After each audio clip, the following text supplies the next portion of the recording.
folks. Welcome back to Indaba Conversation. This is Chris once again.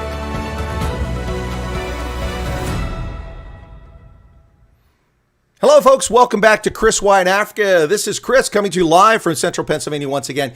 And I have a guest today who many of you have asked to have on for a long time. I made not the best effort to contact him last year. I don't think I had the right information. That happens at times. But as you know, folks, I did over 400 interviews in about 4.5 months last year. So I was very busy. I was my own personal assistant booking all these people and taking the rejections and taking the acceptance and setting it all up. So somewhere along the way that got missed. But recently, a few of our viewers have said, hey, how come you've never had Simon Roche from Suidlanders on your channel? I said, well, circumstance and time, and there you go. And then I heard from a viewer that he was keen to come on the program. And so here we are today. Let me welcome none other than Simon Roche from Suidlanders. Welcome to the program, Simon. How's it? It's well. Thank you very much, Chris. Thank you for having Suidlanders on your program. And if I may quickly just apologize for the scruffy appearance. Usually we're a lot more formal. I've been a little bit unwell, so it's a bit easier this way. Now, I get it entirely, Simon. I went to Colorado to work out there, do consultant work in August, and I came back after spending 3 hours and 48 minutes, and yes, I did keep track of the time, 3 hours and 48 minutes in a line waiting to get to the 3 representatives from American Airlines because my flight was delayed 4 times, standing next to about 1,500 plague carriers.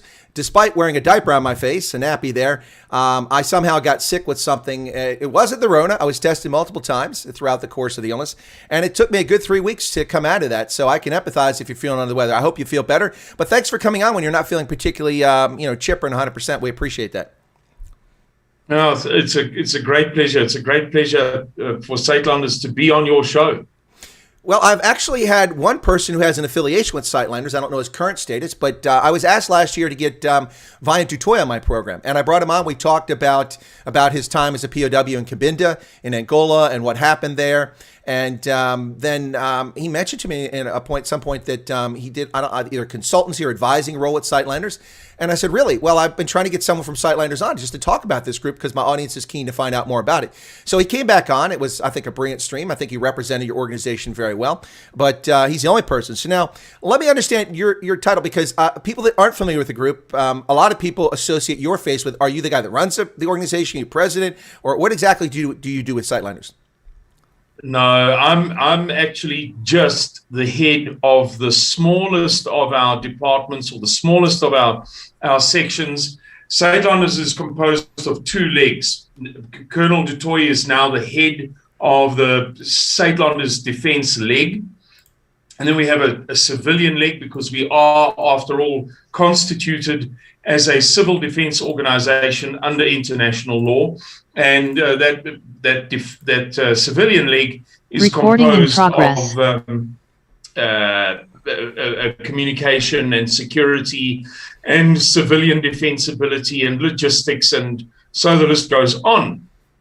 And the smallest of all of those civilian departments, if you like, is what we call the Foreign Section, because it's not even big enough to really be a department.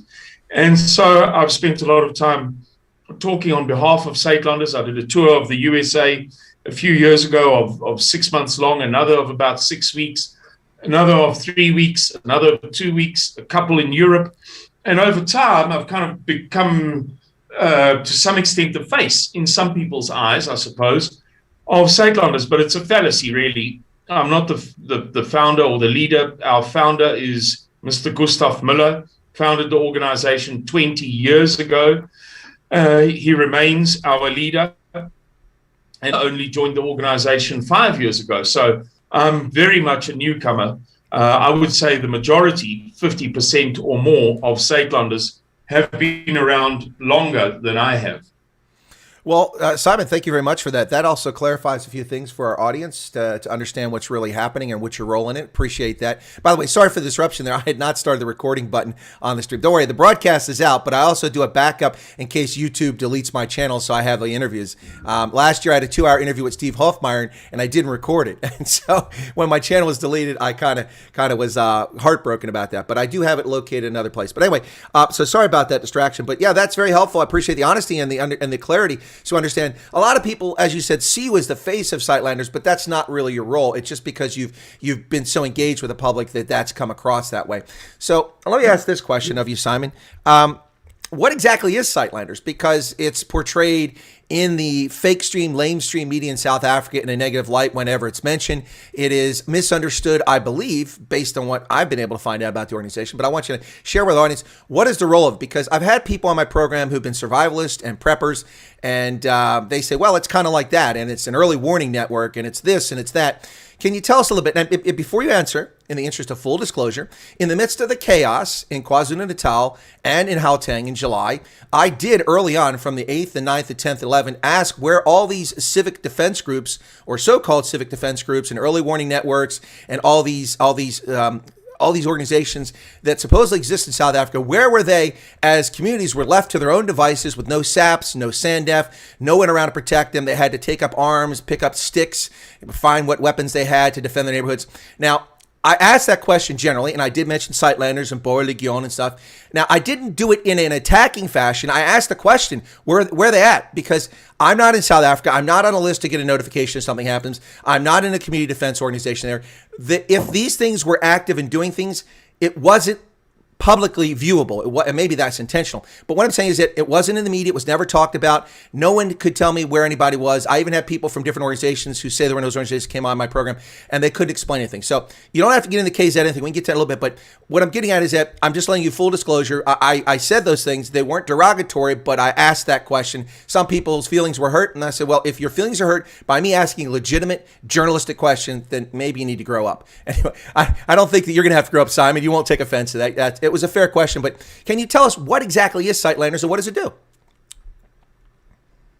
In 1994, our leader and founder, Mr. Gustav Miller, on the day of the elections, I'm trying to recall the story as he told it to me some years ago. On the day of the 1994 elections, he had a conviction. He'd been wrestling with this thing for some time as a trained military intelligence officer. He finally resolved in his mind that this thing is not going to work. The new South Africa Rainbow Nation has inherent flaws, according to his training, that mean that it just can't work. You can only paper over so many cracks. So he was driving in his car, and he prayed. He said, Lord, if there's something that I can do for my people in what I foresee to be a recipe for disaster, use me. A few years later, he decided he had a successful business, but he decided that it was now time to put his money where his mouth is, so to speak, in the English expression. And he founded a little initiative doing kind of religious work, if you like, some kind of evangelism amongst the Afrikaner boervolk, a small thing, day one kind of thing. After some time, they formalized a little bit, and there was some prayer and fasting and what have you, and they came up with a name, but the organization wasn't registered yet. And then after some more time, it evolved into something else, namely a civil defense initiative. So what had happened was our leader had this personal conviction, that this is a recipe for disaster. The ANC is a wolf in sheep's clothing. They don't have the competent people. This is never going to work out well. I want to do something. He begins by trying to motivate his people to stay strong in the face of the onslaught, as many ultra-conservative people perceived it then, and rightly so, it's turned out to be. And it evolved, and it evolved, and it evolved, and it evolved until perhaps 20 years ago, or not even, I don't know, the organization became a formal civil defense initiative constituted under the provisions of the protocols additional to the Geneva Conventions, specifically Articles 60 to 69 of Protocol 1 additional to the Geneva Conventions. For those who don't know, in 1948, I believe, the latest iteration, it's not the only Geneva Conventions in history, were ratified following World War II for the purposes of governing how war is prosecuted. You can't use this type of weapon, you can't do that, what have you. In 1977, or in the run-up to 1977, people had perceived that there were loopholes in the Geneva Conventions. So they added 3 protocols additional, and they were ratified and adopted in 1977. And those 3 protocols pertain mostly to the circumstances of civilians in wartime, in international conflicts, and in what they call non-international conflicts, which to you and me is simply civil war.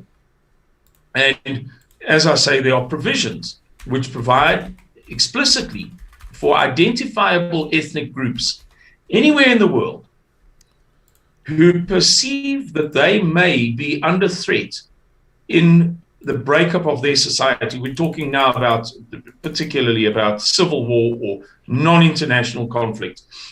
Those people can group together as an ethnic group, as Hutus, as Jews, as Pygmies, as Mayan Indians or whatever in Mexico, these sort of embattled ethnic Aboriginal people of Central America. If they perceive that they may be the subject of persecution as an ethnic group, and they may prepare an emergency plan for circumstances of civil war. So I can't, as a member of Suidlanders, under the aegis of these laws, I can't today justify some action against somebody else, a black person, an Indian person, a colored person, a Chinese person.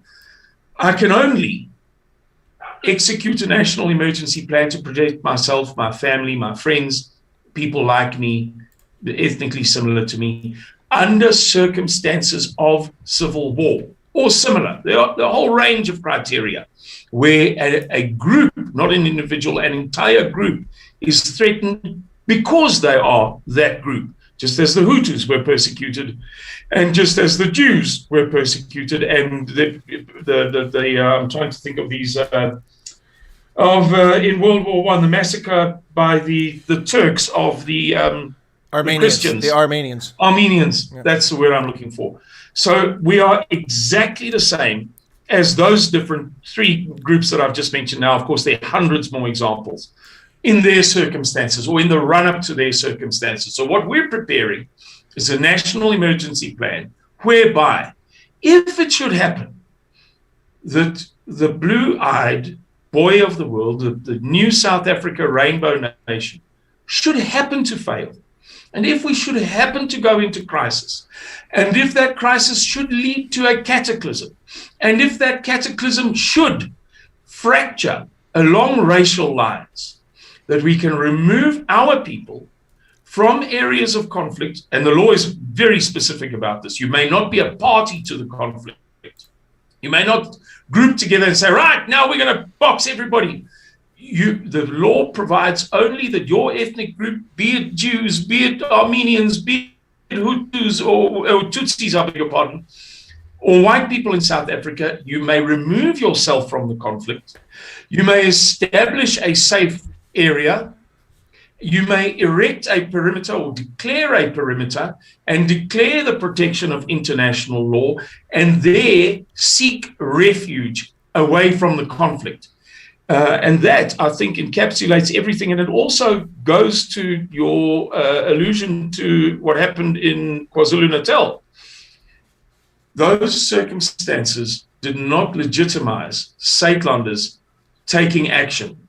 However, many Suidlanders, many Suidlanders were involved in protecting their daughters and their wives and their sons and their families and their properties. For instance, it was a Suidlander who was responsible, a man I know very, very well, who was responsible for the donation of the 9 helicopters full of ammunition that was taken from Gauteng over the Drakensberg into the Natal Midlands and then given to the police and to the local civilians. Suidlanders were heavily involved in the protection of the communities on the south coast of Natal and the north coast of Natal. Very, very, very heavily involved, but in their personal capacities as civilian members of the community, not as Suidlanders, because we did not have a legitimate aegis of law to execute our mandate under the Geneva Conventions. There was no aegis because there was no out and out civil war. Well, you've actually answered a few questions there. Let me just recap. There's some things I was going to ask, Simon. So thanks a lot for that description. And also, I'm well aware of the flights of ammunition coming in, but the press was unclear on where it came from, what was going on, or the fact that helos were being used for it. I was under the impression that light aircraft were being used, so it's good to get an update on that. And also was unaware that a Suidlander was responsible for that. But we all know that the police quickly ran out of ammunition. Many of them had virtually no ammunition to start with. They ran out of rubber bullets, and they ran out of live bullets. They were isolated, fragmented, easily picked off because the government is an abject failure, but that's a whole other story. By the way, a little news flash for those tuning in, the 170 people currently watching. South Africa is a failed state. It's not becoming a failed state. The ANC has destroyed this country in less than 3 decades. They inherited an opportunity to turn one of the greatest nations in the world into something wonderful, and they've gone the opposite direction. But the questions you answered here specifically is that your organization, Suidlanders, operates under the aegis of the 1949 Geneva Conventions, which to most of the world, the focus on the 1949 was about proportionality and impact of military actions on civilians. But there are clauses in there which you've alluded to, and you said, I think it's Article 60 to 69 and the protocols there that talk about it, that allow for the protection of ethnic minorities when there's a civil war and they become targets. And the point you're making about KZN action and Gauteng is that this was not specific in action that was directed against the ethnic minority that you're involved in. And so you didn't have a legal justification to activate and do whatever plans you may have. I got that correct, yes?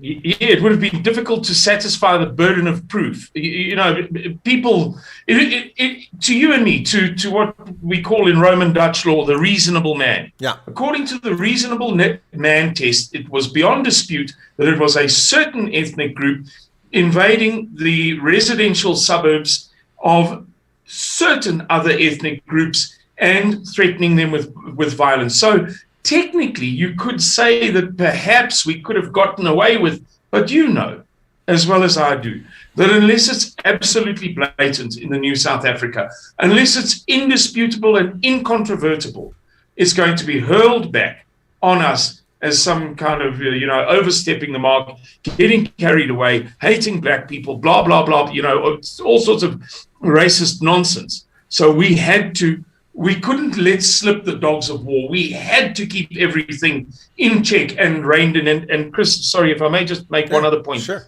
I don't know how many light aircraft or helicopters or different initiatives there were to get ammunition into KwaZulu-Natal. But the one single story, which at one point was quite a hot topic, of material that was delivered into the Natal Midlands near Pietermaritzburg and then fed through down to the coast is the single one to which I'm referring. And I need to make that clear just in case somebody who made some other contribution becomes offended that their sort of glory was stolen or whatever. Well, also to make the point, because people like to take clips of videos and misrepresent what you say. So when I say you, I mean all of us. They like to misrepresent what people say. Yes. It's a very common thing.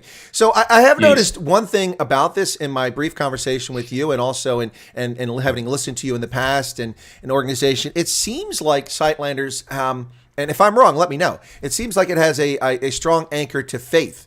I'm going to assume this is a Christian faith, but does it include Muslims, or is faith a key component for those who are part of Suidlanders? I mean, if you're an agnostic, but you're concerned about the ethnic community, can you be part of it, or do you have to be a devout person of faith? Yeah, the Protocols Additional of 1977 to 1948, as you corrected me, allude to identifiable ethnic groups, and they provide criteria. So it can be religious, it can be, ethnic, gene pool, clades, and so on and so forth. And so we have determined for ourselves, or Mr. Miller, our leader and founder, has determined that his organization, Suidlanders, will be defined by race and religion. Because it can be, because it's perfectly legitimate to do so. So it is indeed very much a Christian organization. And people who know Mr. Miller will, sort of testify that for him, it's kind of the primary lodestar. I think he's a Christian before he's anything else. And for him, faith is more important than anything else. Certainly, as far as I'm concerned, having dealt with him fairly closely in recent years. So the short answer is very much so, yes. Well, that's very helpful. Thank you. So let me ask this question, because white South Africans, and that's a very diverse community. You've got Portuguese white South Africans. You've got even ethnic Germans, fourth generation, who still speak German as a first language, consider themselves German, but are South African. You've got, of course, the Afrikaans white community, which is about 2.4, 2.6 million South Africans. You've got English speakers who come from all backgrounds, Jews, Greeks, French, Brits, all kinds of things, predominantly British, but you're not. So, the question, I'm sorry, something just dropped off there. So the question here is, there are lots of ethnicities within South Africa. We can break it down many different ways. We've got the Griquas amongst the colored population. You've got the Western Cape people, the folks who speak Kapsa. You've got also amongst the Bantu tribes, you have very smaller groups like the Tswana speakers, 2.6 million in the Northwest in Gauteng. And you've got the Sotho, and you've got some Swazi. Does Suidlanders work with or have any affiliation with any groups that might be representing those communities, concerned about if the balloon goes up, what would happen to the Tswana, what will happen to the Griqua, what will happen to others?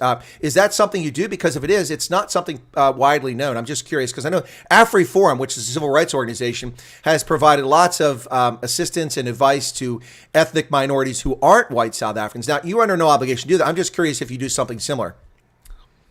Yes and no. We don't have close ties to any other ethnic group in South Africa. However, we have been consulted. About 4 years ago, I was approached on roughly 6 occasions by an organization of, or let's say representatives of Indian communities, as in Indian, as in Hindu. Yes. And probably, I don't want to exaggerate, maybe 3 or 4 occasions by Muslim organizations or representative of Muslim communities in South Africa. And on every occasion, I was very happy to hold long conversations with them and to give them insights into how our national emergency plan will work, what we do have established and what we don't, and to provide them with copies of our handleiding, our manual. In other words, what I was saying is, look, we're not going to get into bed with you. It's just not the way this thing is ever going to work. We're pretty insular. We're pretty old-fashioned. We're pretty conservative. And we don't want to blur the lines at all. However, we will gladly give you the help that you may need to do the same as us for your community. And they seem to accept that very well. I never, ever got the slightest feeling of resentment. I never got the feeling that they felt we were shortchanging them or cheating them or being standoffish, supercilious by not, wanting to forge close bonds. They were thrilled, to learn more about Suidlanders, how far we'd progressed, how well we'd done, and to receive our documents. I got nothing but what seemed to me to be very sincere appreciation from them. However, I must point one thing out. Mm-hmm. And then the third group was a Cape-colored community from the Western Cape. So about 6 times between those 3 ethnic groups. I have since told people that the Muslim people that I've dealt with are, as a class, that is to say Muslim preppers, Muslim survivalists, Muslim ethnic national emergency plan conscious people I've dealt with on this subject are better prepared than the average Suidlander. That's not a sentimental thing. It's a statement of mathematical fact. If you chat to them for long enough, you get to understand, you start to pick up on things and join the dots. And I've mentioned it many times, even in conversation with our leader, Mr. Miller. These guys that I've dealt with, not necessarily all of the Muslims of South Africa, not necessarily all of the ethnic Indian Muslims of South Africa, but the people with whom I've dealt are well jacked up. And I think to some extent that was revealed during the violence in KwaZulu-Natal. I come from KwaZulu-Natal. I come from a Amanzimtoti. And for one reason and another, my dad insisted during apartheid on fishing on the Indian beaches, Isipingo Beach, Reunion Beach, and so on. Mm-hmm. And we were always three little boys and my dad, the only white people on those beaches. I never ever saw one other white face on those beaches in my entire childhood, not even one exception. So I'm not saying I'm a great expert on the Natal Indians, but I know enough to know that I don't think that anybody in South Africa had any idea of how well prepared the Indians, both Hindu and Muslim alike, although I had some inkling about the Muslims, how well prepared they were prior to what happened a month and a half ago. Yeah, it was pretty impressive how quickly a lot of communities reacted. A little bit of overreaction, but that was very much in the minority, very much in the minority. The vast majority were well-behaved, well-disciplined, well-organized. It was really impressive, and that's despite what I would consider basically a mainstream media blackout. I mean, honestly, Simon, when that thing kicked off, I was doing 12, 16 hours a day of research, live streaming, digging up footage, and reporting on this repeatedly throughout the day. And where was SABC? Where was ENCA? Well, ENCA did show up, but most of the other ones weren't there. And their coverage of it was abysmal. We see now people calling it 4 days of chaos. 4 days? It started on the 8th, and it didn't end until about the 18th and 19th. That thing went for 11 days. It's ridiculous. But folks, let me just point out right now, you're listening to Chris Wide Africa on the Indaba Africa channel. This is Chris in Central Pennsylvania, retired U.S. Army officer, Colonel, Africa specialist, and enthusiast for Southern Africa, to say the least. My special feature guest today is none other than Simon Roche from Suidlanders, and we're talking about what is Suidlanders, what are they all about, what are they doing, who's included in the group, and that sort of thing. So lots of questions. I've got a couple questions I'll bring in from the chat here for you real quick, Simon, if you don't mind. Earlier, Mazambane said, "Hi, Simon. I'm not a critic, but your evacuation plan is flawed." Okay, that's an opinion. I don't know your evacuation plan, so I can't make that assessment, Simon. As we saw in KZ in July, once a community blocks the roads, you're stuck. Rather defend your home. Don't go running about. Well, there's a little bit of merit to what the gentleman's saying, but also having spent 36 and a half years in the Army, citizens putting up roadblocks in communities would not stop me from doing evacuation of people from place. But any thoughts or comments on that? I don't know if the gentleman's a Suidlander and is aware of the evacuation plan, so I don't know if he can make a legitimate point to say it's flawed. Any plan can be flawed.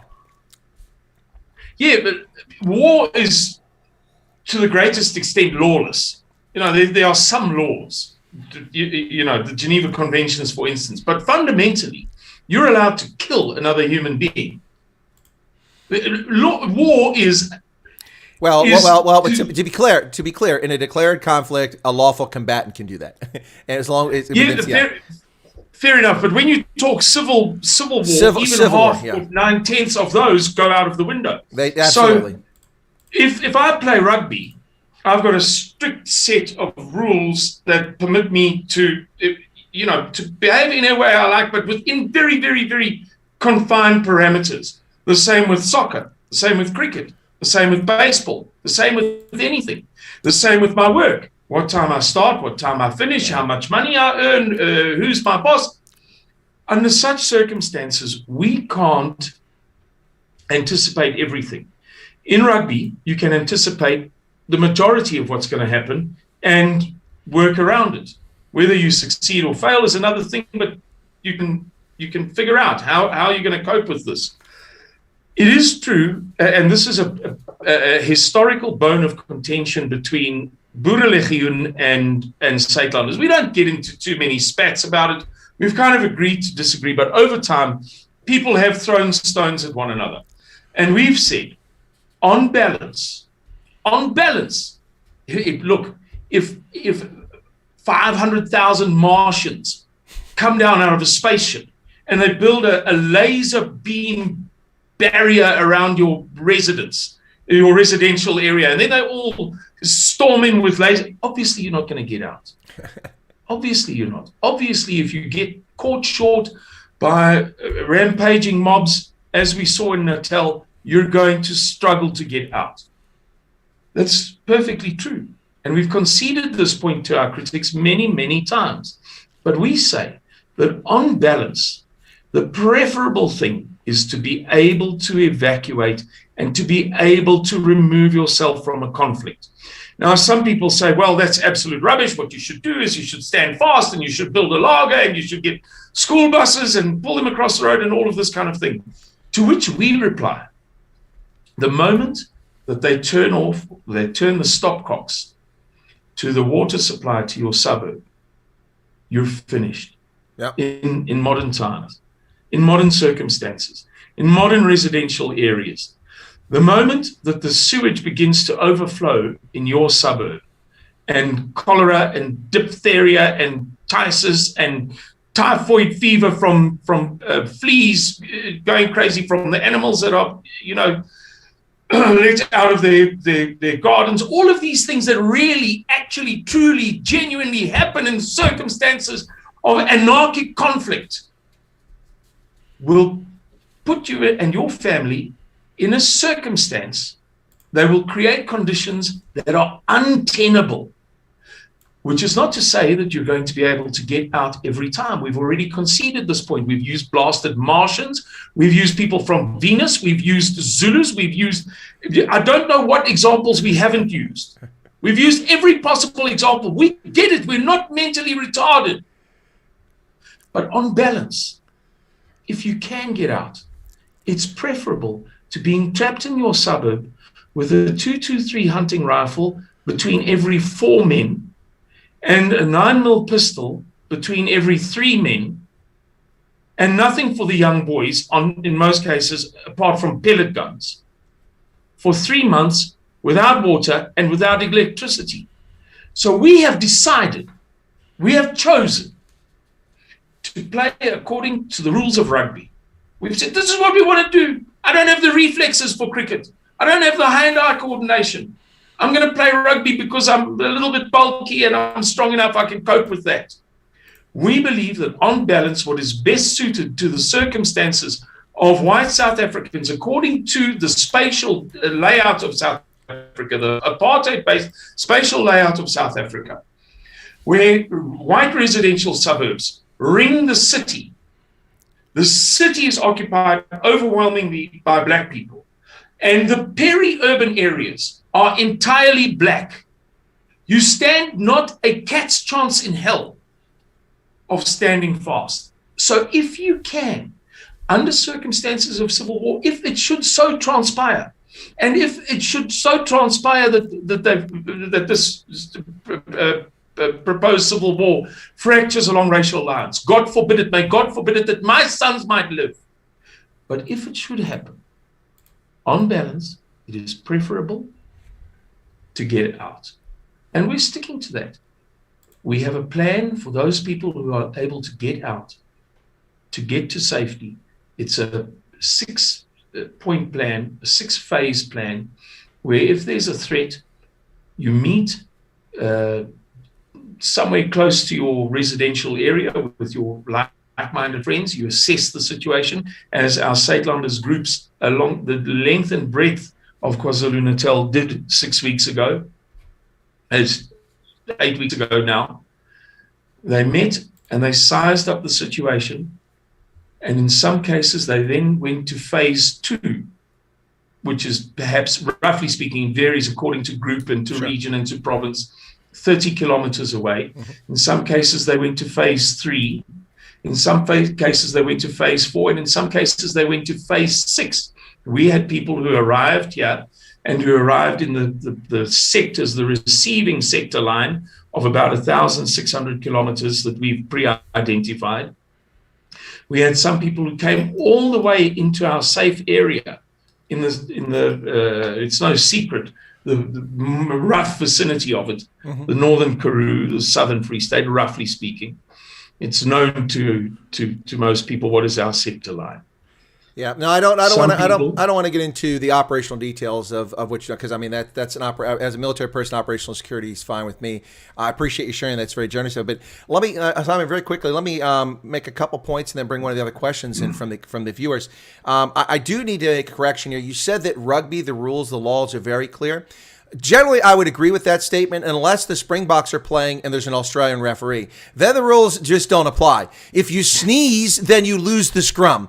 If you trip, it was a knock-on. I'm just saying, okay? And if you're Bismarck Duplessis and you don't touch the other player, you get a yellow card and then another yellow card and a red card. So whenever a French official is calling a Springboks game, the rules, the laws are out the window. I thought I should mention that. And also, I've got to mention this very quickly, Simon. Thanks a lot to all the people who come in. No doubt some Suidlanders are watching the program tonight. Thank you for that. We're up over 200 viewers, but apparently it seems very apparent to me that the like button is malfunctioning. Just 91 likes. Listen, folks, it costs you nothing to watch this other than the cost of your data if you're in South Africa, unless you have an unlimited plan.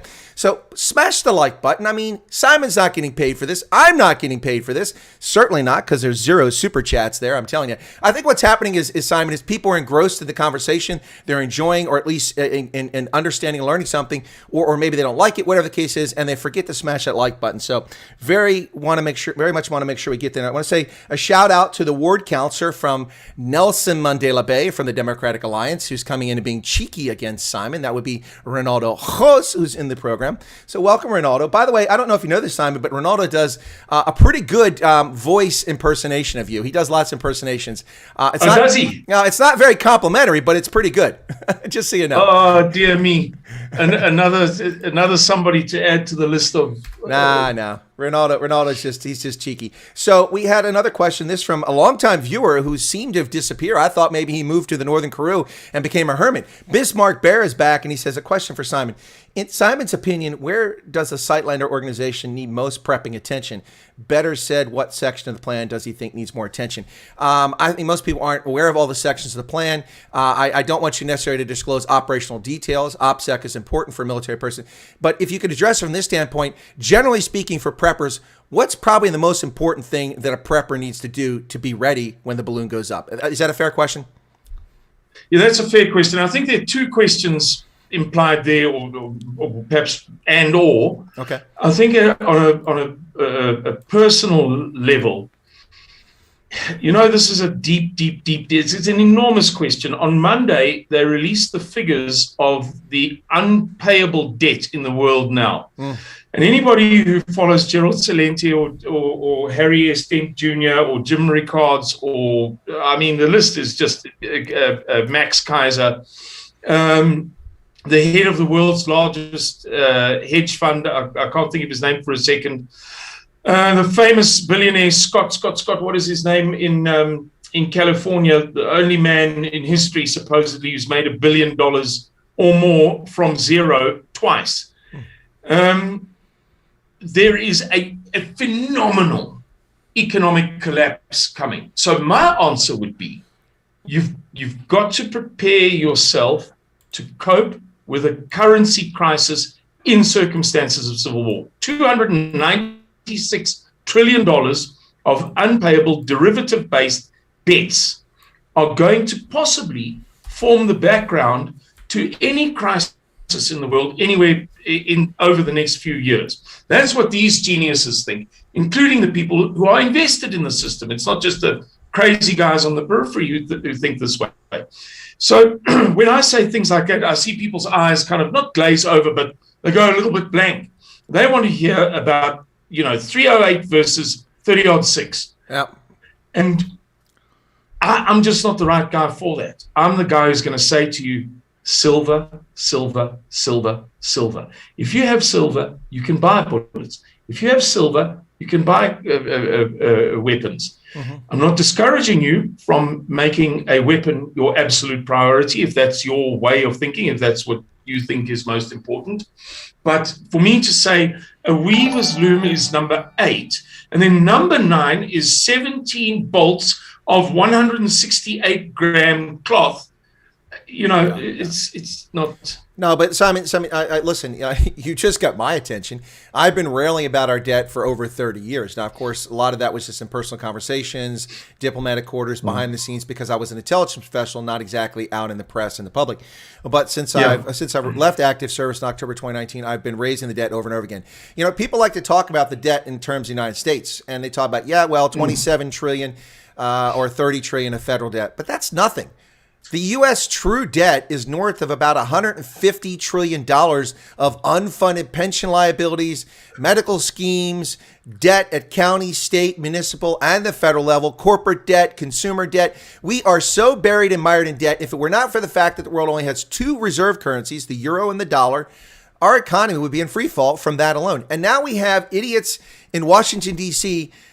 who've already proposed a $6 trillion federal budget. That's larger than 130 countries in the world combined. $6 trillion for the federal budget, and then another 3.5 reconciliation trillion, plus a 1.9 infrastructure bill. It's all a scam. That takes us well north of $10 trillion in a single year, which is outrageous. That's nearly the size of the Chinese entire economy, our federal government spending that. People talk about Sweden as a socialist country. The United States government sucks more out of the economy than they do. But you've hit on something. You've definitely got my attention there. Here's another question for you, Simon. Johan Fo, an interesting last name, F-O, must be just a username, says, please ask Simon. Now, this one, I don't really think it's a question for you, Simon. And you and I talked before the stream about a video that I just produced that I did a teaser for on YouTube, and I put the actual video on Odyssey because they still have free speech on Odyssey. And that was about vaxxed versus unvaxxed. So the question that Johan's asking, and you can answer this if you want, but I don't really want to lay it in your lap. But do you have some? Okay, excuse me. So request. Wait, I'm in the wrong one. Well, no, it is. Okay, please request Simon to give Suidlanders counter to the new divide strategy between vaxxers and non-vaxxers, no longer racial divide. Oh, okay. I think really the point he's saying is that is the whole divide now in South Africa no longer racial, and maybe now it's between the jabbed and the unjabbed. I don't think that's accurate. I think that's two fronts and two wars that are going on simultaneously. What are your thoughts, Simon?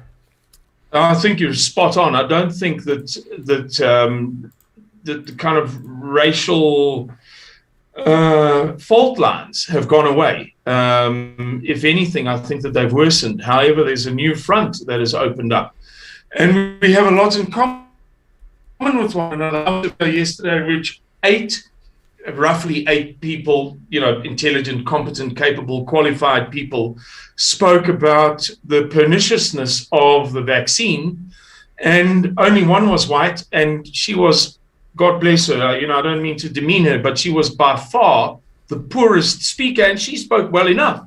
These Indian and colored people, for the most part, of the rest of the eight, spoke far better, far more eloquently, far more learnedly than she did about why this thing is no good. So, look, Marula Media published a thing not so long ago, I suppose 5 weeks ago, roughly, in which they revealed that the Afrikaners have the highest opposition to the vaccine of all the ethnic groups in South Africa. I then compared that study, the study on which they reported, to a study done overseas, covering different countries, who's anti-vax and who's not and what have you. And Afrikaners in South Africa are far and away the most anti-vaccine people in the whole world. But this person points out, Stefan Fo, for sheer, I don't know, points out, rightly so, that there are many black people in South Africa who are looking at this thing exceedingly skeptically because it just doesn't add up. The story is so nonsensical. We began to report Suidlanders. We got onto this thing very quickly. The Army War College in Pennsylvania, Carlisle, we were speaking about it earlier. You were the head of a department there. I've been there twice, and I've got some friends there and some friends of friends and what have you. And we got some leaks in January, February, March, April, May, June, sporadically from not only, but including Army War College, U.S. Army War College in Carlisle, Pennsylvania, about information that was floating around about this disease. And one of the first things that came to our attention was the fish market, or the market, is a wholesale market, number one, and it has never, ever, ever, ever, ever, ever, ever traded in bats. You can trust us on this. Oh, you're talking about particularly you're talking about the Wuhan wet market. Yeah, particularly individual bats. It's a wholesale fish market. And so we began producing videos calling the lie on this thing. And of course, there were many more. Then they said it came from a pangolin, which means it came from South Africa or the peripheries of other countries near South Africa, other southern African countries. But the chances were, 999 out of 1,000 that came from South Africa. And again, these guys were saying it has never sold pangolins. It only sells fish. It particularly has never sold individual pangolins because it's a wholesale market. The point being, we could discuss this all night long. We could discuss the patent certificate held by the Purbright Institute, which hung around on their, and we had a copy of it, which hung around on their website for about 6 weeks and then suddenly disappeared. We could talk about the advisory from the Boston Consulting Group saying that in Sierra Leone, beginning in the town of Wigidigidugu, on Monday, the 4th of May, we'll experience the first wave, and then it will take 6.5 days to reach the capital of whatever. There's just so much about this story that is absolute tripe. And we can. It is, and unfortunately, on this platform, it's unsafe for legitimate conversation questions about it. So let's shift from that. Oh, now. It's me. Sorry. No. You're fine. I just want to make sure we get too far down the rabbit hole because you'll get censored on the poo tube. But Johan Fro enjoyed your answer. He thanked you for the answer, and that's he agreed with that. I did get a little housekeeping here. Apparently, the super chat button works because Lynn Duplessis gave a 33 Rand super chat. Thank you for that, Lynn. Very kind of you. And the the like button started working, but then it's malfunctioned again. We got well over 200 people. We got up to 146 likes, but apparently people are unwilling to pay the price of admission, which is pushing the like button. So I'm sorry to see that, but there's always freeloaders at every concert. They slip in from the side there. They're all going to that Dirk van der Westhuizen and Net So concert. They're having a little fun there. Anyway, but I've seen a couple reports, Simon, and I don't trust polls out of South Africa these days.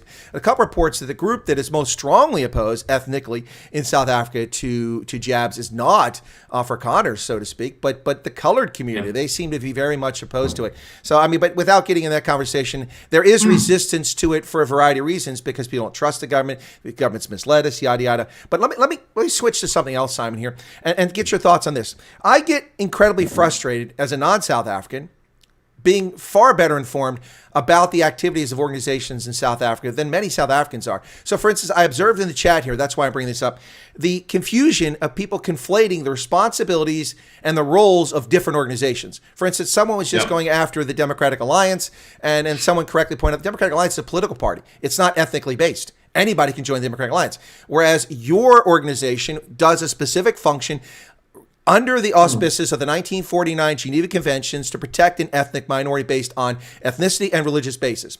What you do is, some things overlap, but you can't be held to the same standard expectation of a political party like the Democratic Alliance because you're not in government, for starters. The next thing is that you've got organizations like AfriForum, which is a civil rights organization.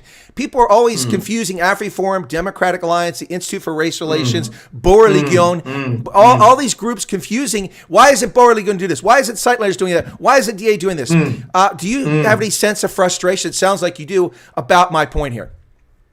Yeah, no, you're absolutely spot on, Chris. It happens all the time. People ask us why we're not running feeding schemes, why we're not getting involved in farm murder, security, protection, whatever. I mean, it's just absolutely absurd. It's like me arriving at your I don't know what, your football. You're throwing football in Central Park or some park in Pennsylvania. And I arrive there and I start criticizing you for not spending more time playing baseball. But every Monday night for 30 years, you and your buddies from wherever, from the military, have gotten together. If you were in the USA at the time, if you were in Pennsylvania at the time, if you were in your hometown at the time, you've been playing this, throwing the football in the park on a Monday evening for 30 years. And I arrive and I say, well, I don't know why, but why won't you play? But I want to play baseball. I want to be part of you. Baseball is what I want to do. And you kind of look at one another thinking, how do we even address this idiot? How do we deal with Simon? He's so dumb. Yeah, no, I'm sorry. I'm chuckling because you're right. There's a question that came in here that was something. I just got to check the time on this. Where did my timestamps go? Sorry, I need to get my timestamps back because I can't. Oh, there it is, 12:50 my time. It came up. So after the super chat, that's why I missed it. But there's a question from Bismarck Bear here again. I just got to find it real quick. I want to get to it because it ties into a question I was going to ask you anyway, without revealing operational security. Gosh, there's a lot of comments here. Thank you all for the comments. Where's it at? Sorry, Simon. Okay, I got it now. Got it. No. Okay. The problem is I can't copy from my streaming software. The text isn't copyable. I've got to go into the studio. So all the little admin stuff you got to figure out here. Anyway, so yeah. So by the way, Niels Heidenrich said, hi, Simon and Chris. Simon, you've been quiet for a long time. Thanks for the chat coming out of Kronstadt. So and then I don't think I've heard much of you lately either, so it's kind of exciting to have you on. Bismarck Bear asked a question about ham radios working if the balloon goes up scenario, if the grid goes down to walkie-talkies. And he's talking exactly about something I've pointed out many times in the past, and that is that you cannot rely on the mobile telephone network because the government can shut it down at their whim. They can't shut down ham radios. They can't shut down point-to-point brick radios, that sort of thing, FM. So without getting operational details, I was going to ask you, and it kind of ties to this. I understood, hopefully correctly, that one of the things that Suidlanders does is they have an early warning network for their members so they can alert them to concerns and dangers. So kind of let's tie these two things together. Do you in fact have an early warning network? And I assume you test it periodically. And if you do, if you don't want to reveal the details, are you wholly dependent on GSM phones, or do you have multiple means of communication? We have multiple means. When I first joined Suidlanders or became involved, I'm quite an enthusiastic and energetic person, and I've chatted to senior leaders and managers, what have you, and I'd like to contribute this, or I'd like to participate in that, or whatever. You come with certain preconceptions, and very early on I learned, although I didn't fully appreciate it, Suidlanders' obsession with radios. Different radios, different bands, different capacities, because Suidlanders foresaw well in advance that WhatsApp and GSM phones and 4G and whatever else is not going to be reliable and dependable, which is not to say that radios are flawless and faultless and foolproof, or watertight or waterproof is maybe a better way of putting it. So yeah, we have layers of solutions.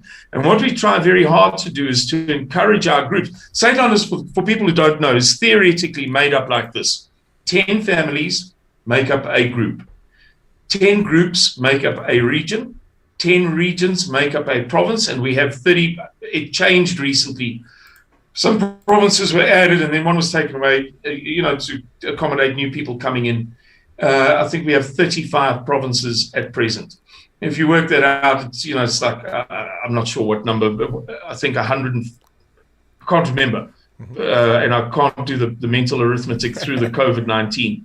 But it's many hundreds of thousands of members. That's theoretical. Obviously, in practice, it's not like that. But the point is that we encourage our provinces, and we encourage our provinces to encourage their regions. And we encourage so on down to the group level, down to the family level.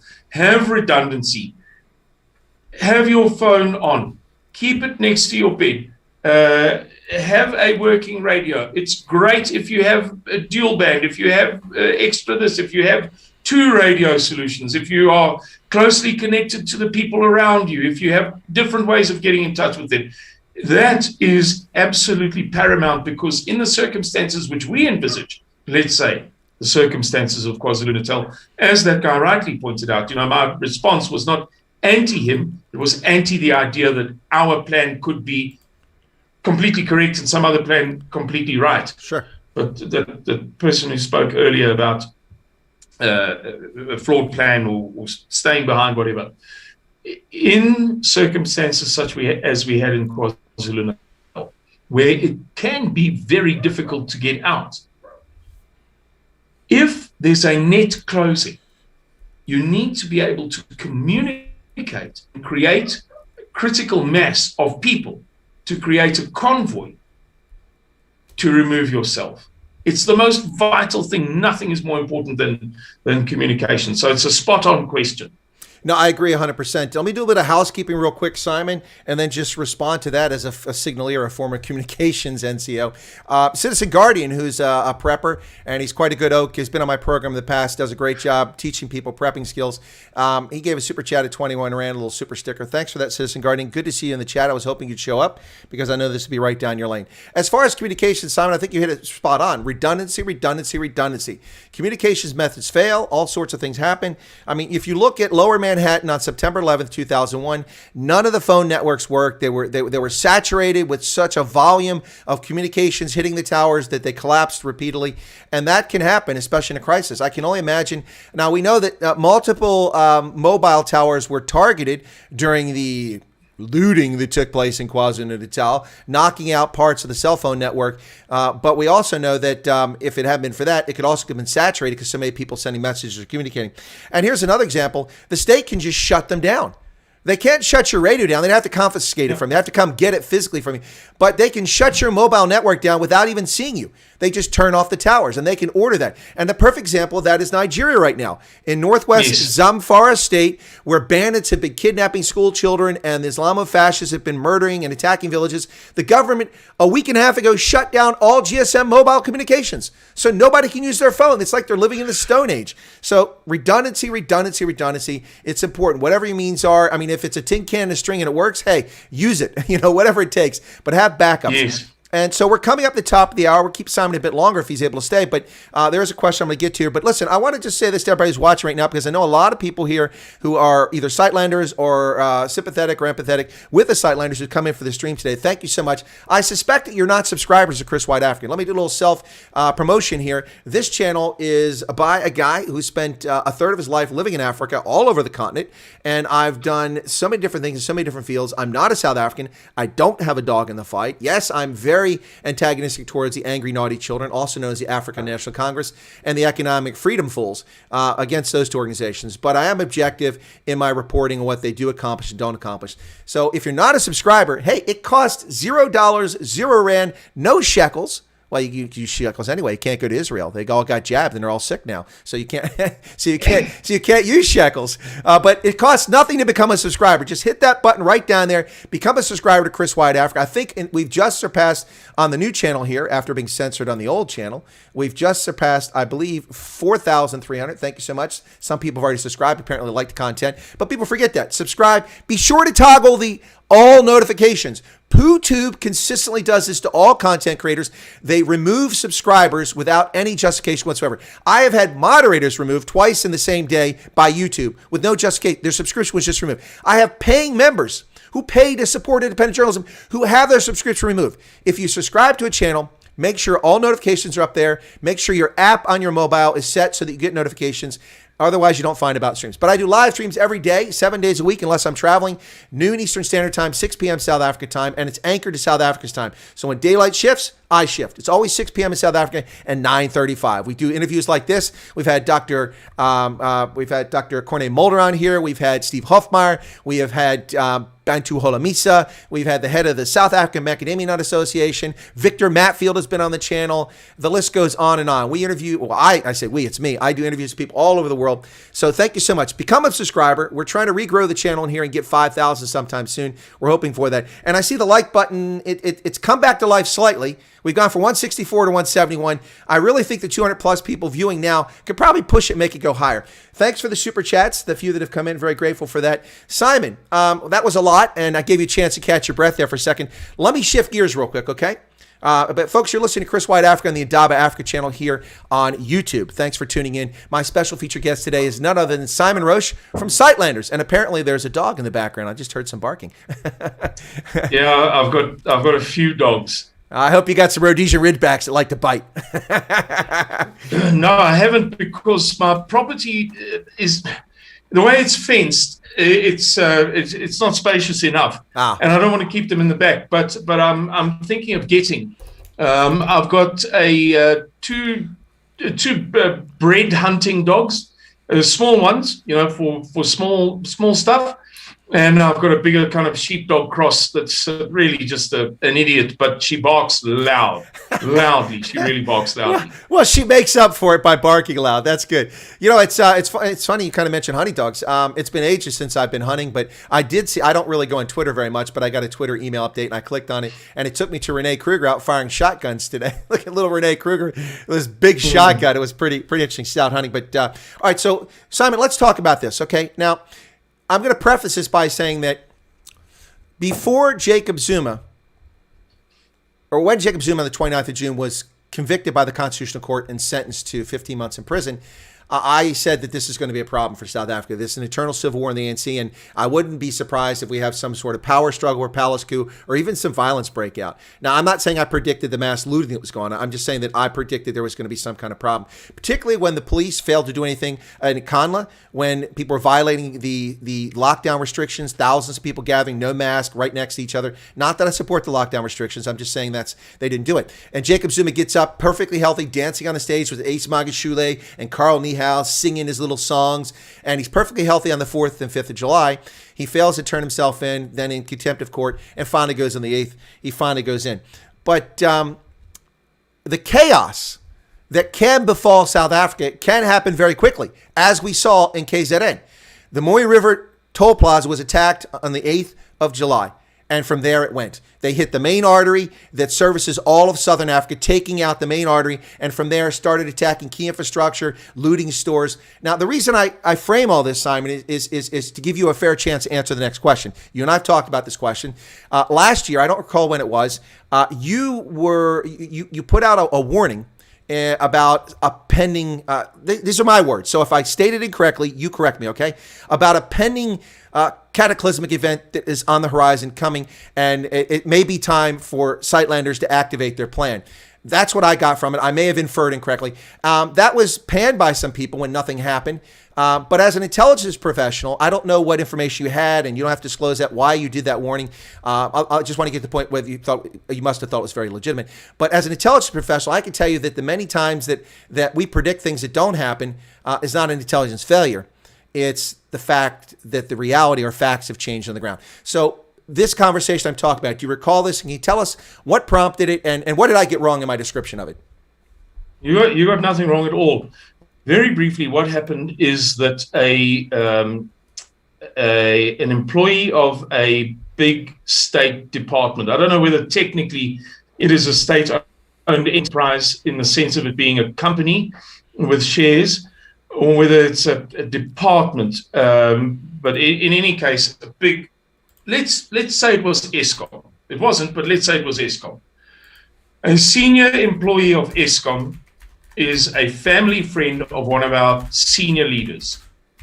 He rings up this friend and he says to him, look, you know that I'm not a Suidlander, and I don't want to, cause drama and hysteria and neurosis, but as your friend, I've heard your spiel about Suidlanders and all sorts of related stuff for years, and I just want to tell you that I have just received a formal notice instructing me to, it was 5 or 6 days prior to the 16th. So let's say by the 11th, my entire logistical fleet has to be in the compound. So in the run up to the 16th, we will not be allowed to send out any vehicles, any technicians, anything to service the electricity lines and problems with electricity and substations and what have you. It's a region that's an enormous portion of South Africa. This guy is the head of logistics for, we said we'd use the example, false example, Eskom, for an enormous portion of South Africa. A very senior guy. So he says to our guy, look, I don't know, but they're saying that there is intelligence and rumors that this coming June the 16th may be fraught with violence and uprisings, and there are all sorts of rumors swirling backwards and forwards, and they seem to be quite concerned. And so they're telling me I've got to have every logistical resource compounded by, I think it was the 11th roughly. I could go and look at my diary. 5 days prior to June the 16th. Not June the 16th, not the day before, not the weekend of the run-up, but the previous week. So we discussed it, and we discussed it, and we discussed it, and we weren't sure whether we should react or whether it would be perceived as overreacting or not. And then we received, I think it amounts more to intelligence than information, that a big bottler in South Africa, now there are only two, I suppose there are three, the Gilbey's, Diageo, Heineken maybe counts, but it's SAB and Coke dominate the bottling space in South Africa. One of them issued an advisory to their production people. Mm-hmm. And we got this information from a production head for one of these big bottlers. He comes to us and he says, look, I don't know, I'm not sure, except that I can tell you that I have been told from the most senior levels of our company that there is some fear that next week we won't be able to work because of anticipated widespread violence and ructions, and use whatever words you prefer to use, around June the 16th. So we debated it for a few days, and we decided to play it safe. We would issue a notice saying that we were concerned about this possibility. However, we would not raise our alert level. Now, Chris, I tell you what, it's just as well that I'm ill, because my blood is boiling so much just to think about this. When you explain to somebody, we're concerned, but not even concerned enough to raise our own alert level. Yep. And not concerned enough to initiate our national emergency plan. What did people hear? Yep. It infuriates me beyond words that I can find to describe it. So we were attacked for creating hysteria and neurosis, and I don't know what all words, when in fact what we said was, albeit very gravely, we said we are concerned. We have received reports. We're not sure if they're true, so we urge you to be vigilant and to be on standby. We urge you to take such measures as filling your motor vehicle with fuel. Yeah. But we're not going to do anything else. The fact that we were ever criticized is asininely stupid. Asininely stupid. I don't see how you can criticize something like that.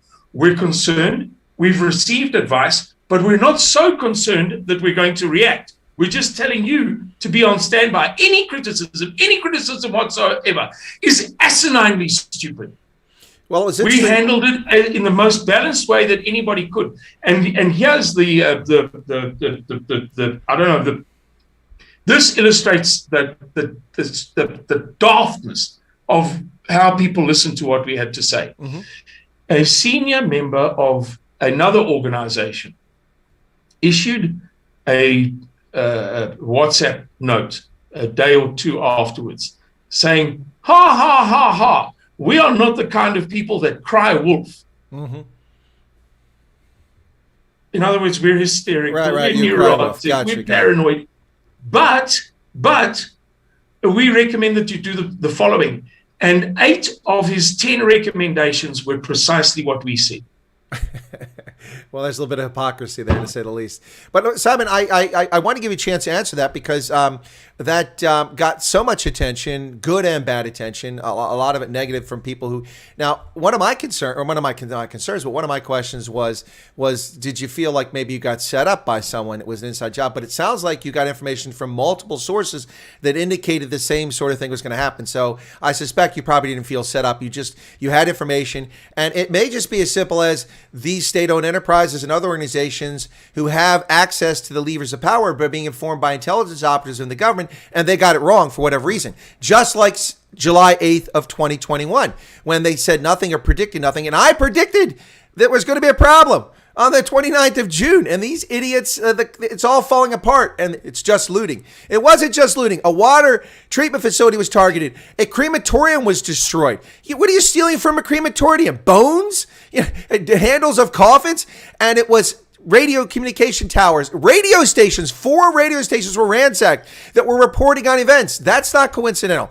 Ammunition stolen from the port, yada, yada, yada. This stuff goes on and on. Anyway. Let me tell you a story that I bet you haven't heard. Okay, go ahead. And this comes from a great source. I've got to choose my words very, very, very carefully because it's a sensitive source. There were attacks on all financial transactions in South Africa go through the only 2 servers that process them. Right. It's BankServe and I don't know the details. Yep. There are only 2. And the Reserve Bank was informed by these bank services that process any and all electronic financial transactions. So if you make a payment from Standard Bank to First National Bank, or if you make a payment from, or if you draw money from an ATM, for instance, even if you're drawing money from a First National Bank account at a First National Bank ATM, it goes through this BankServe system, about which I know very, very little. That's a clearinghouse. It's a clearinghouse. Right. So the Reserve Bank was informed of this, as I believe they have to be under law. And we were informed that at some point in time, the fear was, this was on a given evening, so call it 6, 7, 8, 9 in the evening, I don't know. They believed that they would not be able to withstand the hacking attacks. They were in that position where they believed they were going to lose the battle, they were going to lose the rugby match. In the end, they prevailed. They were able to hold off the hackers, and there was no drama. But the words given to us were, go to the bank now and withdraw as much money as you can, as quickly as you can. That is the degree of threat or fear that was being perceived, either, I don't want to put words in anybody's mouth, either by the Reserve Bank as the recipient of this information, or the information itself, what was being given by BankServe and Co. Somebody was saying, guys, this is very, very, very bad. Yep. And so we were told that. So, which just goes to what you're talking about. When I listen to people, I don't want to mention names, but when I listen to some of these analysts say, it wasn't a plot, it wasn't orchestrated, it wasn't concerted, it wasn't deliberate insurrection, it was spontaneous. I just think you poor fools don't know anything. And in fact, I almost made a terrible fool of myself, because on the 4th, 5th, 6th, 7th in the run-up, I issued a whole lot of messages. I've got quite a, I suppose, maybe the word elite can be used, lots of foreign politicians, for instance, who are sympathetic to us, a foreign WhatsApp group. And then I have 2 South African WhatsApp groups which mirror that foreign group. So whatever I communicate to some guy in the European Parliament, or, to all of those people, somebody at AWC, wherever, I then put on the other groups. And I was saying to these foreigners, don't listen to these silly white people in South Africa who think that Jacob Zuma is ever going to be arrested in a million years. These are whites who don't understand African culture. They're so foolish and they're so silly and they're so this and they're so that. And then I gave my reason. I said, look, in African culture, you don't arrest a big man. It's not the done thing. You don't go after the chief. You don't do it. You just don't. And you especially don't arrest an older big man. And you especially don't humiliate him by putting him in jail. These are very, if anybody went right now to, let's say, Cade Hostel in Pinetown in Durban, and asked the Zulu guys there, leading questions pertaining to this, you would get this answer every time. You don't do this stuff. It's not acceptable in African culture, particularly in Zulu culture, which is a more robust culture, let's say, than some of the African cultures, which are more acquiescent and flexible. So I said, this will never happen. Never in a million years is he going to be arrested. I said, if he is, all hell will break loose, and I bet you he doesn't even spend 6 weeks in jail. Violence breaks out, and it looks like I'm the fool who hasn't no clue whatsoever what he's talking about. But 24 hours later, I look like the cleverest kid in the room. And it sounds like bragging. It's not really. It's not that I'm a guru. It's that I lived in a black migrant labor hostel. Kicked out of home.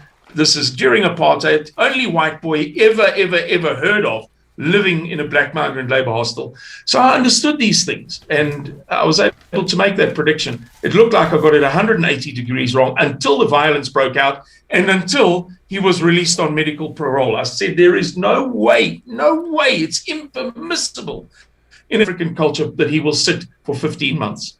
Well, in fact, on the 29th of June, on my videos I did the day, my live stream, and also my prepared video for the Concourt ruling, I said that the moment that he's eligible for medical parole, he'll be released. It's as simple as that. And I said I wouldn't be surprised if he spends much of his time in prison in a medical ward. I wouldn't be surprised. And it turns out both things were true. Let me shift gears a little bit, Simon, now that we've got your blood pressure back under control. And so two things. For my international audience that may not speak Afrikaans, Suidlanders is literally means in English Southlanders, correct? Yes. Okay, just so my international audience knows it. And let me ask you a personal question here. And no, it's not about your favorite color or the aerodynamic wind velocity of an unladen swallow. It's actually about your surname. It appears to be a French surname, and normally it would be Roche with accent aigu on there, accent grave. Are you, in fact, a descendant of Huguenots, or is this a later migration to South Africa? It's a later migration. In fact, it's not Roche. It's not meant to have the accent. Okay. It is Roche. It's Roche as in stone or rock. To make the translation easier. Okay. So it's really quite boring, and it is. There are quite a few Roches, or it's often pronounced Roach, in Ireland. Stephen Roach, the cyclist, and Raymond Roach, the what was he? I forget. Anyway. And so Irish laborers who came out to South Africa, so originally French, people who fled the revolution, went to Ireland, stayed there for, 100 odd years, and then came to South Africa as laborers. And when I was a kid, 50 years ago, or 45 years ago, we lived in the remnant of what once was an Irish working class village that was built literally for these Irish people who came out to work in the Kynoch fertilizer factory for AECI in the late 1890s. So I'm 1, 2, 3, 4. My sons are the 5th generation born here. Wow, that's fascinating. It's interesting because I was backpacking in Siebenburgen, that's in Transylvania. The German term is Siebenburgen, the 7 fortress castles, back in 1998, and ran into a couple Irish girls and some others, an American who wound up writing for the New York Post, Dan Mangan. He still writes for them. But these 2 Irish girls were backpacking. They'd been in Istanbul where they taught English for a while. And one of them, her name was Deirdre Roche, obviously descended from Huguenots who went to Ireland. Fascinating. I always wondered how she had a name like that. I never made the link with the Huguenots. Of course, I know the Huguenots famously went to the Netherlands, Spanish Netherlands, to Berlin, other places, and eventually South Africa. So thanks for sharing that. Let me deal with something administrative real quick, Simon, before we wrap up here. There's comments in here saying, so Ronaldo gets to come here and run his mouth, and other people complaining he gets to say whatever he wants. No, he doesn't. I've chastised Ronaldo on the program before. Comments that are personal attacks are deleted. Citizen Guardian's just become a member. I got to do a salute for that real quick, Simon. I salute anyone who becomes a member. And I think that's a renewal for Citizen Guardian. But anyway, no, it is a renewal for Citizen Guardian. He's been around for a while. But anyway, so if people do personal attacks, and there were a couple of personal attacks against Ronaldo, one of which was deleted. So people should stop being so sensitive and relax. Ronaldo was being cheeky, and he was chastised for it, and I addressed that and brought that topic up here. So let's relax on that and stop with the personal attacks and stop thinking people get special privileges. They do not. The concerns you have are addressed. But anyway, that's enough of that. Simon, so day to day, does it take much effort for Suidlanders, or is this something you have to put a little bit of time in a couple of times a week, or are you actively doing stuff, engaged? I mean, this is a full-time activity for you, or just something that you deal with periodically? I'm just curious. No, it's a full-time activity. I'm a member of staff who receives a salary. Oh, okay. And I'm very pleased to be here. I feel like I'm in the right place for the first time in my life. I don't think I ever felt, well, not as a child, obviously, in my adult life, as if I was in the place for me. So I do a lot of foreign communication. and I've spent a lot of time physically on foreign soil, dealing with all sorts of. I've been very blessed to deal with some really superb people in various parliaments in the world, and we've garnered terrific support. And over the past year and a half, I've spent, during the COVID lockdown period, I've mostly produced internal communication videos to keep myself busy. And then I run these WhatsApp groups. But it's been a quiet period. I haven't been as active as I would have liked to have been for obvious reasons. And secondly, when I say active as I would have liked to have been overseas because of the lockdown, I think that's obvious. But I think that there is a second reason as well, and that is that it seemed to me that we had created a critical mass of awareness in the right areas to the extent that we could. We were never going to be covered positively by the BBC or whomsoever. That we created good critical mass of awareness of what is really happening in South Africa. We were able to conspicuously embarrass the government over Cyril Ramaphosa's denial of farm murders, for instance. That's just one for instance. And that it was a good time for us to sit back a little bit, that is to say, Afdeling Buitelands, Foreign Section, to sit back a little bit and allow things to develop, because it can reach the point that you cry wolf, wolf. And the strategic thing to do is to say, the mayor of this village denies that there is a wolf in the woods above the town. I can tell you categorically that there is a wolf, but it's destructive to shout wolf, wolf, wolf, wolf every 5 minutes once everybody knows. The wise thing to do is to wait for the wolf to come out of the woods, down the slopes of the mountain to the alluvial plain on which the town sits, and to say, well, he's now on the plain outside the town. And then to say, when he reaches the outskirts of that, well, he's coming into the town now, and when he's in the main street, and when he's at somebody's back door, and so on. So we try not to be dramatic, maybe a little bit flamboyant, maybe a little bit persuasive and cogent, maybe a little bit charismatic, but not dramatic as such, and certainly not melodramatic or histrionic about it. So that's what I do and what I have been doing and why I have been doing it. I hope that answers your question. No, it absolutely does. Thanks a lot. I appreciate that. Let me just address something here because it's got in the chat again. Early on, I mentioned Ronaldo Jos was in the program. He's a DA ward counselor from Nelson Mandela Bay, the guy who does an imitation. It's actually pretty good. He's very good with voices, I have to say, and expressions. Not the most complimentary impersonation, but it's a pretty good one. Anyway, but Ronaldo was being cheeky early in the stream and said, I see the used car salesman Simon's here. People are still complaining about this in the chat now, an hour and 20 minutes later. Folks, let go of it. You weren't insulted. Simon was attacked, and I was going to bring it up at the end of the stream, which I've just done now. I think Simon has acquitted himself very well here. And, of course, the person who made the used car salesman comment just bought a Chinese car. So, I mean, that judgment's a little questionable to begin with. So, anyway, anyway. So imitation is the sincerest form of flattery. It is. Whether it be in mimicking somebody's voice or in using their expressions. And I am the one who popularized that expression 5 years ago when I repeatedly used it in a number of interviews that I did. So thank you, Ronaldo. In your own way, you've made me feel quite good about myself. I think, without getting into a slanging match, Ronaldo's entitled to his opinion. He's perfectly entitled. But I think that what occurred in KwaZulu-Natal 8 weeks ago has vindicated Suidlanders beyond anything could possibly have vindicated us. You can say, until you're blue in the face, that we should vote Vryheidsfront because they're all about the folk, or we should vote DA because they pick up the rubbish and there's just so wonderful people. And if we only held hands more tightly, the wind would blow through our hair and it would be so beautiful here in South Africa. What we say is, we think that this trajectory of South Africa is now clearly unstoppable, and it's going to terminate in a catastrophe. And we were vindicated 8 weeks ago. So it's my opinion, without engaging in a slanging match. I think that this is not engaging in a slanging match, because I'm not attacking him.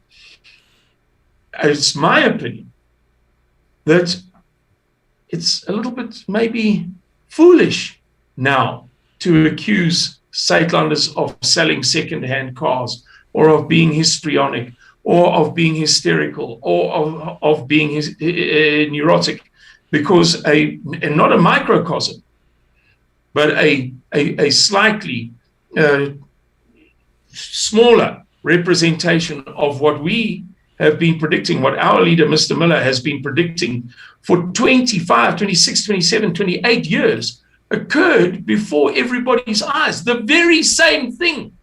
The same thing. Not something similar. The same thing, albeit on a smaller scale. Yep. So Mr. Miller right now looks like the cleverest kid in the room. I don't see how you can say it's, selling second-hand cars, exaggerating, getting people worked up, I just don't see it. I just don't get it. No, I'm with you 100% there, Simon. That's why I raised the issue so you get a chance to address it. I mean, let's just run through very quickly before we close what happened in KZN and Gauteng. Billions of dollars, not rands, billions of dollars of lost stock, of destroyed property, of supply chain disruption, of ports being disrupted. Transnet has been hacked in the meantime twice since then. In addition, we have, the government and the media were ignoring the deaths. I saw footage of bodies laying on the road, and I could verify where it was at because I know the spots near Pietermaritzburg and places like that. And they were saying a dozen people killed. And I said, there's no way. It's obviously many, many more than that. I predicted, sadly, between 300 and 400 people, 400. It's 354 confirmed deaths now. We saw radio towers attacked. We saw water treatment facilities attacked. We saw the main artery, not just for South Africa, but for all of Southern Africa, the N3 coming up, attacked at a critical juncture at the Mui River Plaza. We saw over 100,000 South Africans participate in looting and barely 3,000 arrested. We saw a government that either intentionally ignored what was happening or was completely caught flat-footed, deployed an army without rations, sent police without ammunition. If you don't think that this kind of catastrophe can happen across South Africa, then you're delusional. You're absolutely delusional. And if you attack, and I'm not defending Suidlanders, but if you attack Suidlanders as a bunch of crazy preppers, well, guess what? The crazy preppers got it right. They got it right. So reassess your worldview and check your baggage at the door. And that's what I have to say about that, Simon. Thoughts? Yeah, you're absolutely correct. It might sound crazy to some people that we predict that the new South Africa Rainbow Nation won't work. But Mr. Miller has been more accurate over time than less. So 27 years ago, when he privately had whatever convictions he may have had, informed by an understanding of social cohesion learned through military intelligence and how societies and communities work and fractiousness and what have you. 28 years ago, it might have looked like, well, is it Nelson Mandela going to turn out to be right? Is Mr. Miller going to turn out to be? By now, I mean, at every step in this journey, he's looked more and more and more and more as if his insight is better than anybody else's. And if anybody has any doubts about this, I urge them to look at the material published by the Institute for Race Relations 5 or 6 years ago versus what the Institute for Race Relations is generating now, and what the Center for Risk Analysis, which is very closely allied to the Institute for Race Relations, but it's a much newer invention, as it were, or creation, is generating now. I said to our leader, Mr. Miller, the other day, some of what they're saying, not all, but some of what they're saying is more radical than what we're saying. We've kind of kept to one single narrative. And in order to preserve the peace, as it were, we've tried not to be too antagonistic. And so we've steered clear of certain topics. We've been very bold in our assertion. There is going to be a civil war in this country. It's going to fracture along racial lines. millions of people are going to die. It's going to be the end. Join Suidlanders. But there's certain comments and remarks that we don't make. And there's certain comments and remarks that the Institute for Race Relations and the Center for Risk Analysis are making now that we still haven't made. Meaning that you don't have to believe me or like me. You can mimic my voice, tease what is fine. It's not the end of the world, man. But you must surely, at some point, begin to observe that the greatest independent voices, the leading thinkers in the country, the Institute for Security Studies, the Institute for Race Relations, the Center for Risk Analysis, have moved from 180 degrees opposite to us to like maybe 90 degrees off our center, or whatever. You make up a number that makes you feel comfortable. But these people are dead worried about very, very, very serious events. And I can tell you, Chris, that we have members. I'm going to give some examples as tactfully and diplomatically as I can. We have members who are world famous. People who are globally prominent. We have members who are nationally, there is nobody better known than these people. We have, I'm talking now clandestine members. We have members I happen to know this one guy and he's quite shy. I introduced our leader, Mr. Gustav Miller, to this chap about 4 weeks ago. We drove a few hundred miles into the desert to meet this man in a very, very, very remote location, who is one of only 4 people with his qualification on the face of the earth today. We have professors and economists and people in the mainstream and who head banks and investment companies that are beyond Ronaldo Gos's wildest dreams. I'm not saying that every head of every investment bank in South Africa is a clandestine Suidlander. I am saying that many of the most mainstream, influential, successful, wealthy people in South Africa believe that Suidlanders has got it right, that the DA is a waste of time, that the Vryheidsfront was never worth anything, that AfriForum has missed the point. God bless them, they do good work, but it's work that's not going to change whether or not there is a cataclysm in this country. And so the list goes on without criticizing. I like to visit my brother in Cape Town because he's lived in a DA, whatever you call it, region, and there's no litter. I'm not utterly opposed to the DA. What I've said is what I've said. People mustn't read in all sorts of other extraneous nonsense that, occurs in their mind only. There are many people who sincerely believe that South Africa is on a train that is going to crash with an almighty collision, the likes of which the world has never seen, including people who are, if I go to the United States of America, in any single conference, not the right-wing thing is completely besides the point. This is a specialist in finance. There is 50% of the people at any conference in the USA know this one person to whom I'm alluding because he is arguably the leader in the whole world in understanding certain aspects of finance. He's a member. He's a fee-paying member. I think I've made my point. I think you made your point. Let me do a little bit of housekeeping, and let me address something you said there very quickly before I move on to the housekeeping, then we're going to wrap up. The first thing, not that I want to, it's just that you're a bit under the weather. I don't want to keep you here all day, and we want to offer you a chance to come back on. But something you just said, whether South Africa's on the train to oblivion or not, what's wrong with being prepared? What's wrong with having contingencies for the worst case scenario? What's wrong with recognizing that a government that can't keep the electricity on, a government that abrogates the rule of law, a government that is full of appointed members of local councils and elected members who are criminals, many of them are murderers and facing trial and still getting salaries, a government that stands by and lets an entire province be looted and homes jeopardized, people murdered, a government that uses race to bifurcate and divide society at every opportunity. What is wrong with assuming that, hey, things could go bad in a country like that? I think it's just good judgment to be prepared. So that's in response to the train thing, because I'm agreeing with you. I have a super chat from Citizen Guardian said, thank you for having this conversation, Chris. Good guest.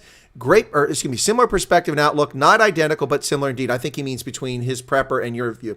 Simon, even during a pandemic, the majority of people will always view preppers as crazy. Much love, says Citizen Guardian.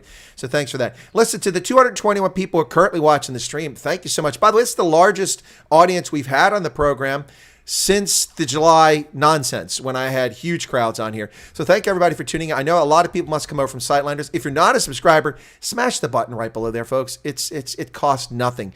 Costs you nothing. Be sure to toggle the bell icon to get notified of all updates and watch for our stuff. I do Indaba Africa News of the Day 7 days a week, and I do the Night Owls edition plus prepared videos. Anyway, so with that, Simon, I want to say thanks a lot. It's been, I think, an illuminating and interesting conversation.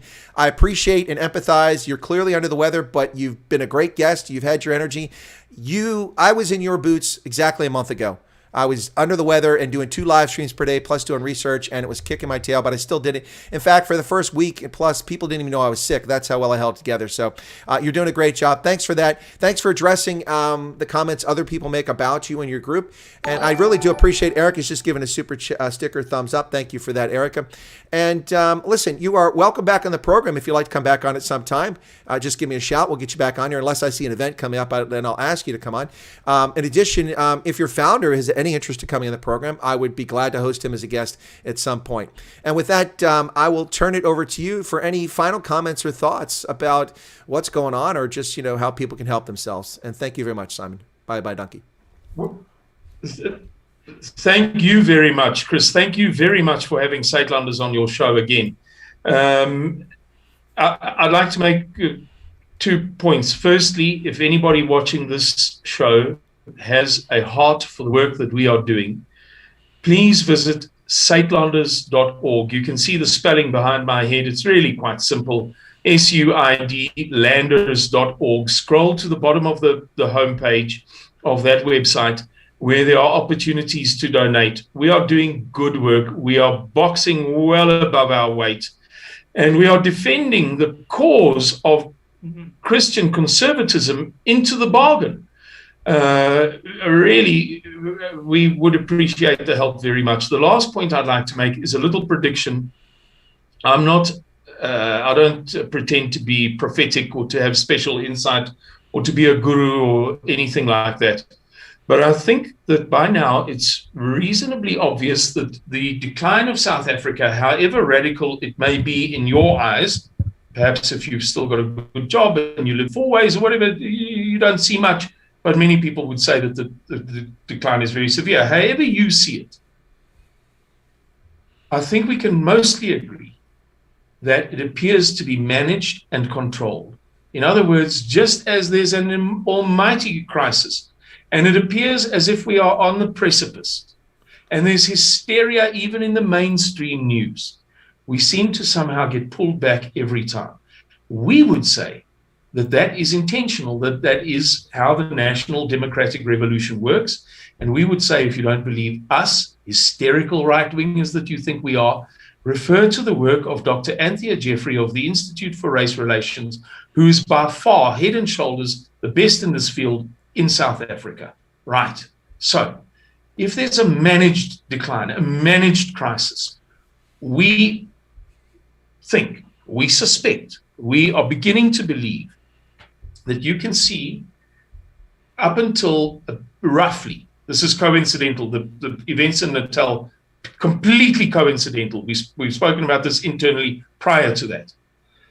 Up to that point could be considered the daylight of South Africa, the daytime of South Africa's history, going back as many hundreds or as thousands of years as you like.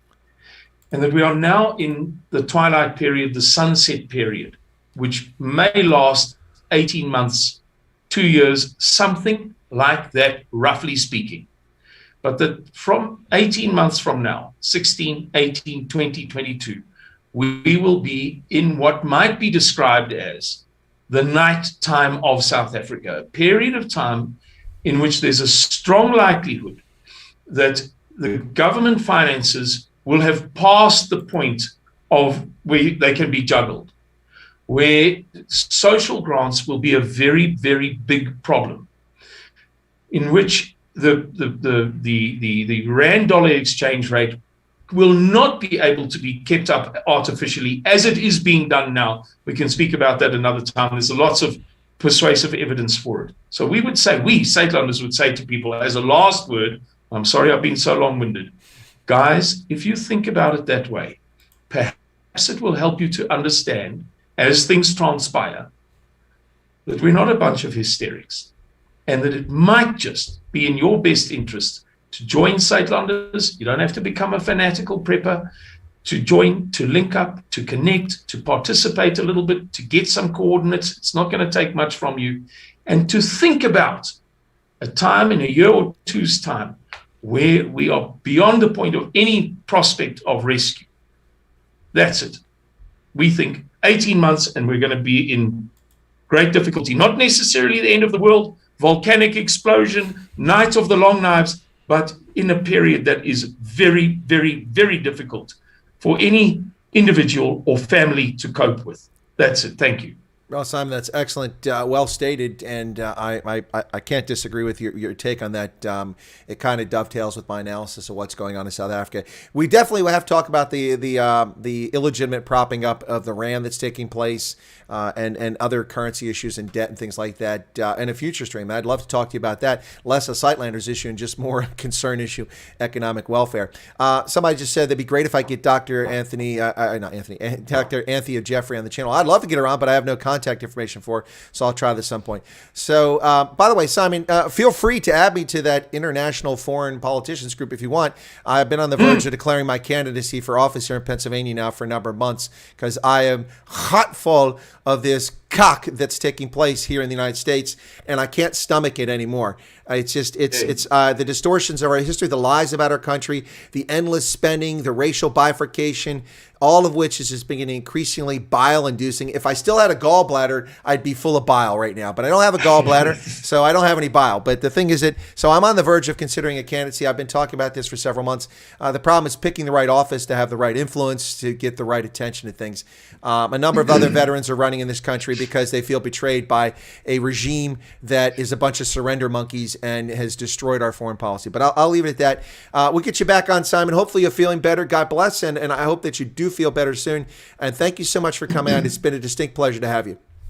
God bless you too, Chris, and thank you very much. You're very welcome. I'm going to put you in the waiting room there and let you go, and I'm going to close out the stream here real quick. And let me just put you in that waiting room. There you go. So, ladies and gentlemen, thank you so much for tuning in. This has been another, I think, epic stream. Whether you agree with Suidlanders or not, whether you like Simon or not, really isn't germane.